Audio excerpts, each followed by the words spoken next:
მოგესალმებით, ეს BMG სამინდის პროგნოზია, რომელსაც გარემოს ეროვნული სააგენტოს მონაცემებზე დაყრდნობით მე, ანა ელიკაშვილი წარმოგიდგენთ.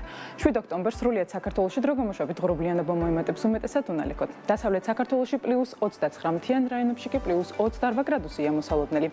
აღმოსავლეთ საქართველოს ბარსა და მთიან რაიონებში +25 გრადუსი უნდა ველოდოთ.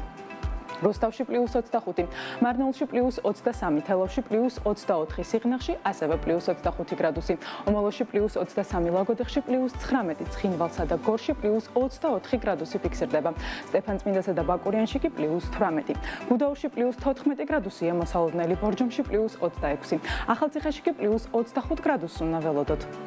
გადავინაცვლოთ დასავლეთ საქართველოს ქალაქებში. ქუთაისში +31, ბათუმში +23, ფოთში +24, სოხუმში +25, ზუგდიდში +28, ქობულეთსა და ანაკლიაში +23, ოზურგეთში კი +25 გრადუსია მოსალოდნელი.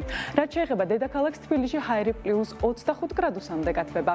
ასეთი გახლდათ ამდის პროგნოზი საქართველოში 7 ოქტომბრისთვის. დარჩით BMG-ზე და თვალყურიადევნეთ ყველაზე საქმიან ამდის პროგნოზს, რომელსაც მთის წყალთან ერთად წარმოგიდგენთ.